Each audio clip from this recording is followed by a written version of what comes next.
Now, if you spend any time scrolling through Instagram, chances are you've come across ads for some very colorful, very trendy cookware. There's been a surge in direct-to-consumer pots and pans that could have you on a wait list for months waiting to get your hands on these Insta-worthy pans. So we decided to get our hands on them and put them to the test with our very own Shona Jensen and Chef Randy Feltis. How you doing, you two? Doing great, Tracy. Good to see you. So both of you tested the Always Pan and the Milo Dutch Oven. Were you excited to test them, Shona? Oh, yeah. Listen, you know me. I am always game to try something out. And that's why we love you. Now, Randy, how did you feel about the whole thing? I'm always excited to get these things done. And you got to remember, I'm extremely aggressive in the kitchen. So we're going to find out how these pots stand up. They have to stand up to those true, like, chef standards, right? So I'm excited to hear from both of you.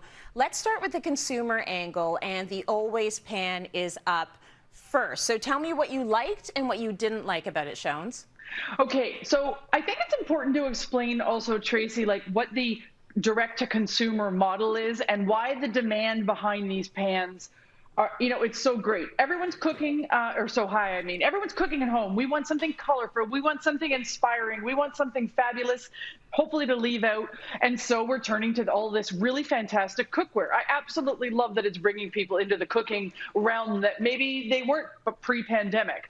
But the direct-to-consumer model, the reason why there's long wait lists for this is because these companies that are creating these cookware, pans, and various other goods as well, they do things where they raise the money to produce the products first. It could be through startups like Kickstarter or other websites out there. And so they'll take pre-orders for these items. So you'll order your pan, you'll pay your money for it, and then you often have to wait a long time for it because they need that time to raise the money to then be able to produce the pans and mail them out to everybody. So as a consumer, pay a little bit of attention to that information in mind as why has it been waitlisted 30 times? Is it because they're selling millions and millions and millions? Or is it because they're only producing, a few hundred maybe in every row? Right. So I think that's important for all of us to understand when we're seeing all of these ads now. Now, both of these pans fall under that direct-to-consumer model. So this, like you said, this is the Always Pan. Now, here are the details on this. It is $195, not inexpensive, in my opinion. There are a lot of pans and a lot of cookware out there that does not cost $195. So that's okay if that's in your budget. We're going to explain to you why and things to look for and not look for.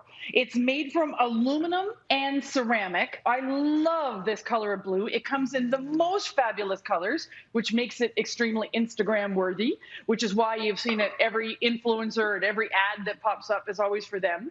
Then you get the bamboo spatula that has a really clever little notch on the handle for you to rest it on. I think that's quite clever that they did. It comes with a steamer pan because this Always Pan claims to replace 8 different types of cookware in your kitchen. That would be fabulous. And then the pan itself. Do you see how it's gray inside?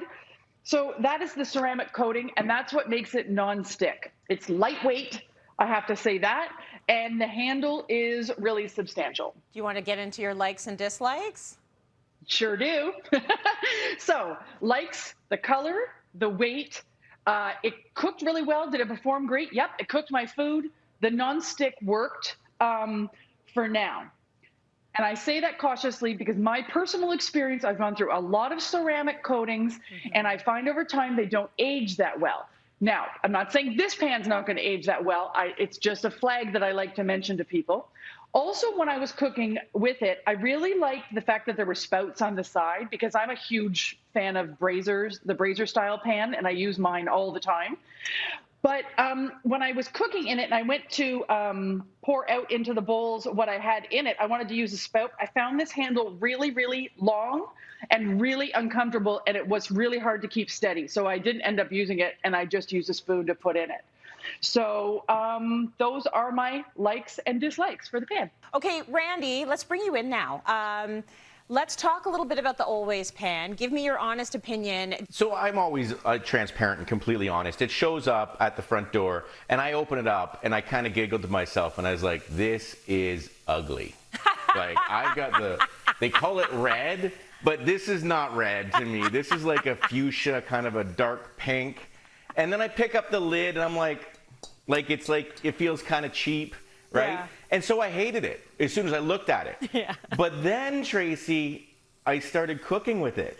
Okay. And I started liking it because it does cook well. I'm not gonna lie to you, right? Made some eggs in it. The eggs didn't stick. I made some spaghetti for the boy. You could boil some water in there. When it's not really a pot, it's not really a pan, it's somewhere in between. I steamed some hot dog buns because Catherine had a craving. The handle doesn't get hot, which, you know, I like. I don't necessarily always love two pieces. Like, the handle's a separate piece. For me, I bang stuff around, and the two-piece almost always comes apart sooner or later. And then this silly lid, Tracy, when I was boiling the pasta water, I touched the lid, and it's not hot. The little knob on the top didn't get hot.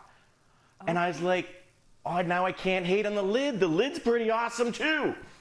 So, do I like it? Like, I get it. But do I think it's going to stand the test of time for me? Maybe not. So, I really wanted to kind of take it to the next level and see, because it's a nonstick, I wanted to actually beat it up a little bit more and almost like test it and see if I could actually go that extra distance and bring the temperature way up like you wouldn't do in a normal nonstick and sear a steak. So I've got it going here, and it's just kind of like coming off its top heat, and we're just going to take a quick look, and you know what? Like, How's it doing? That's a decent looking Yeah. sear on there, isn't it? So Tracy, it says that it's supposed to do 7-in-1 pans, but if you take a look at the steak I seared in my cast iron pan, I mean, I'll line them up together. I'm kind of thinking this is more an all utility kind of thing and maybe not such a specialized for steak searing. Now, would I purchase a pan for $195?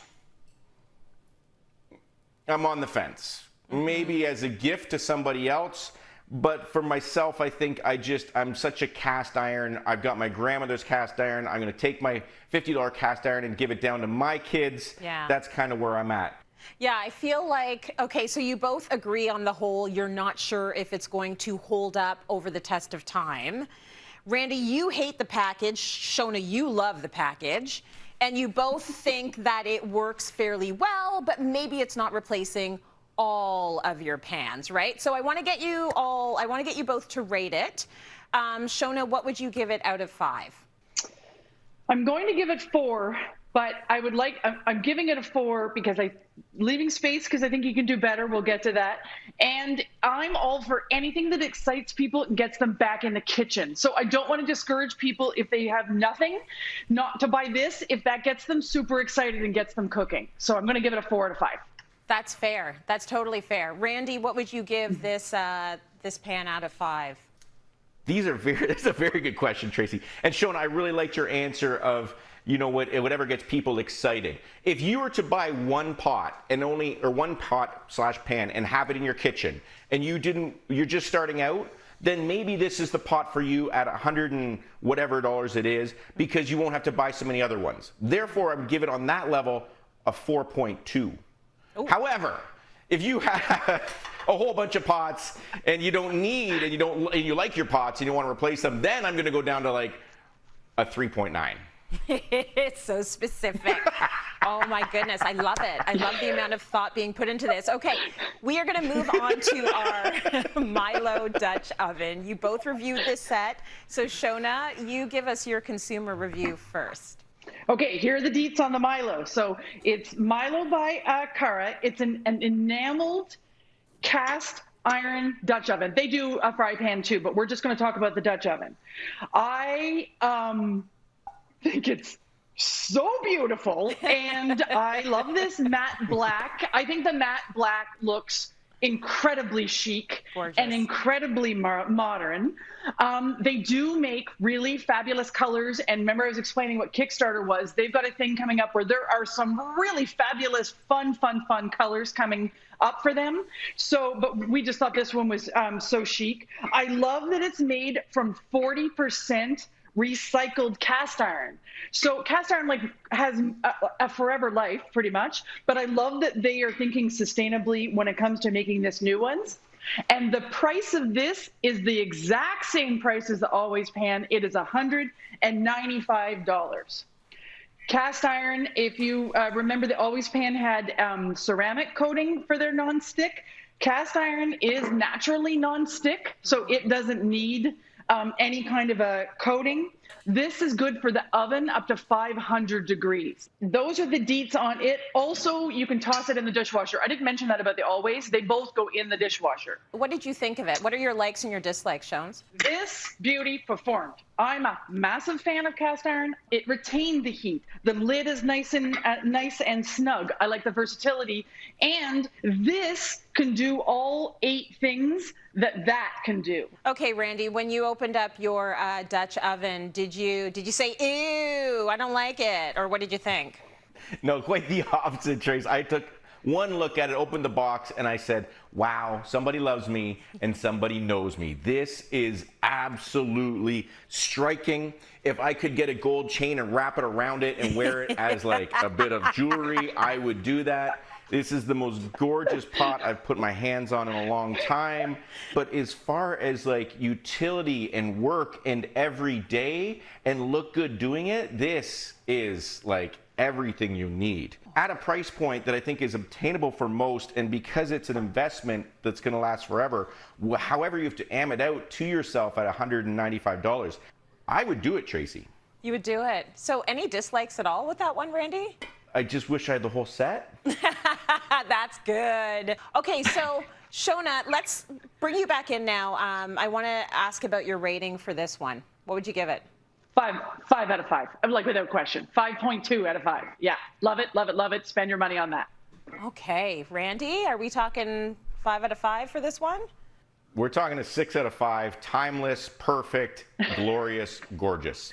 And I love that. That is a really good, thorough review. And I love the fact that you sort of put into context if you were starting out in the kitchen and you're not Master Chef and you're looking for something that's cute, sure, you can go for the Always Pan. But if you want something that's going to stand up for a long time, and I believe in that, I don't care if it's your furniture or your pots and pans or your clothing, go with the Milo Dutch oven, which is great. Thank you, Randy and Shona. That was awesome.